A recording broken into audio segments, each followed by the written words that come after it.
Hello learners, আসসালামু আলাইকুম। আপনারা দেখছেন ইব্রাহিম 360, সাথে আছি আমি ইব্রাহিম করে। আজকের টিউটোরিয়ালটির মাধ্যমে আমরা ক্লাস 8 এর 5 লেসন 5 এর 5.3.3 এর যে টেবিলটা আছে, কোয়ারেন্স ডিভাইসগুলো আইডেন্টিফাই করা, গ্রিডটা কমপ্লিট করা, বিস্তারিত আলোচনা করব। চলুন শুরু করা যাক। প্রথমে আমরা ইনস্ট্রাকশনটা দেখে নিব।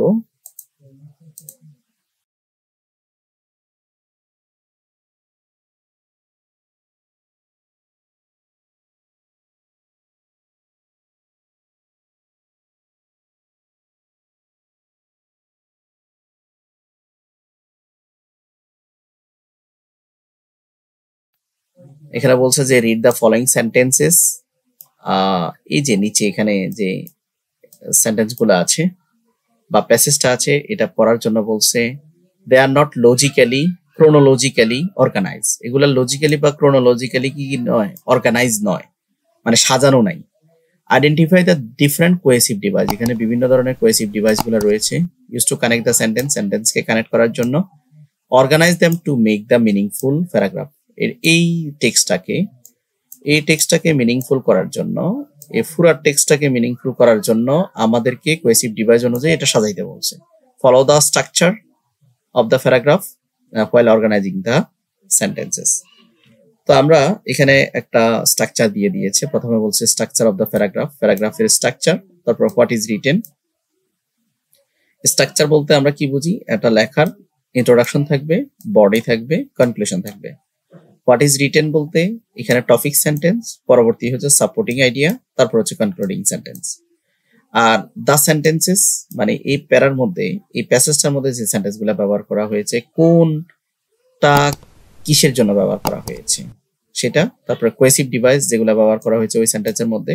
এখানে আমরা যেগুলো লিখবো এই সেন্টেন্সে, এখানে যে কোয়েসিভ ডিভাইসগুলো ব্যবহার করা হয়েছে সেগুলো কোয়েসিভ ডিভাইস হিসেবে লিখবো।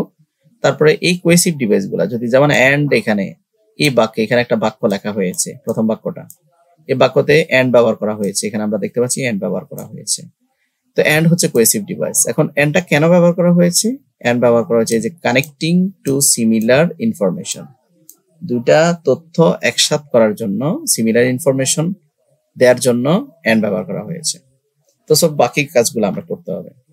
তো এখানে যে লাইনগুলো দেয়া আছে, আমরা আগে গল্পটা পড়ি। ফাইনালি, তো আমরা নিশ্চয় কোনো গল্প ফাইনালি দিয়ে শুরু করব না। প্রথমত ফার্স্টলি দিয়ে হইতে হবে, তারপরে হবে সেকেন্ডলি, এরপরে হবে থার্ডলি, তারপরে হবে ফাইনালি, তারপরে হবে ওভারঅল। তো পুরো গল্পটা কিন্তু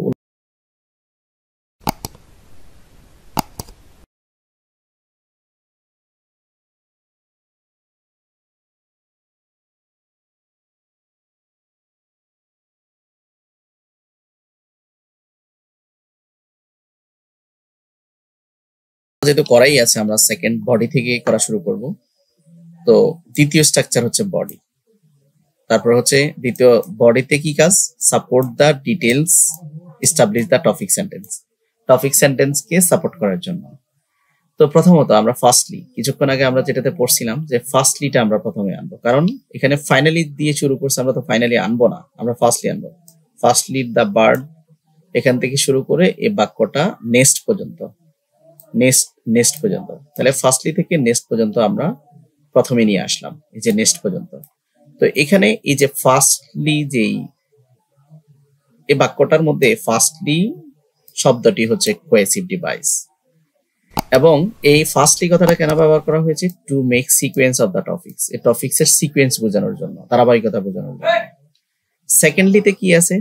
এই যে আমরা এখানে যে সেকেন্ডলি আছে, এই যে সেকেন্ডলিতে দা বার্ড থেকে শুরু করে এই যে ইয়ং পর্যন্ত যে লাইনটা আছে, এটা আমরা নিয়ে আসলাম, ইয়ং পর্যন্ত নিয়ে আসলাম। এই যে এখানে সেকেন্ডলি যে শব্দটা, এই শব্দটা কিন্তু কোয়েসিভ ডিভাইস, এটাও সিকোয়েন্স দেখানোর জন্য ব্যবহার করা হয়েছে। থার্ডলি প্যারাটা নিয়ে আসছি, এখানে থার্ডলি কথাটা হচ্ছে কোয়েসিভ ডিভাইস, সো এটাও সিকোয়েন্স, টু মেক সিকোয়েন্স, সবগুলো সিকোয়েন্স বোঝানোর জন্য ব্যবহার করা হয়েছে।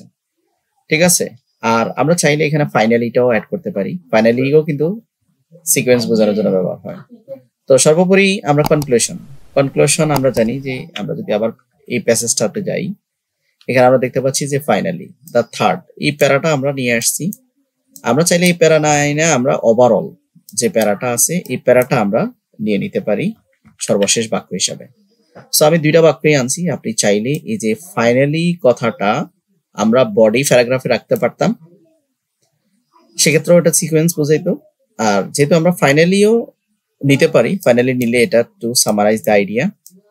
আর এখানে যদি আমরা ওভারঅল নিই, ওভারঅল দিয়ে যে লাইনটা আছে সেই লাইনটা, এখানে ওভারঅলটা হচ্ছে কোহেসিভ ডিভাইস, এটাও সামারাইজ দ্য আইডিয়া। তো এই হচ্ছে, আমরা যদি এই টেক্সটটাকে অর্গানাইজ করে লিখি তাহলে টেক্সট এরকম হবে, ফোরসান birds teacher has played an important role in his life by teaching him valuable life lesson, being faithful companion. Firstly, তারপর সেকেন্ডলি, তারপর থার্ডলি, তারপর ওভারঅল, এখানে এটা সজ্জিত করে দেওয়া আছে। আপনি প্রয়োজনে স্ক্রিনশট দিয়ে রাখতে পারবেন। লেসনটা অনেক বড় হয়ে যাবে আমি বিস্তারিত বুঝাইতে গেলে।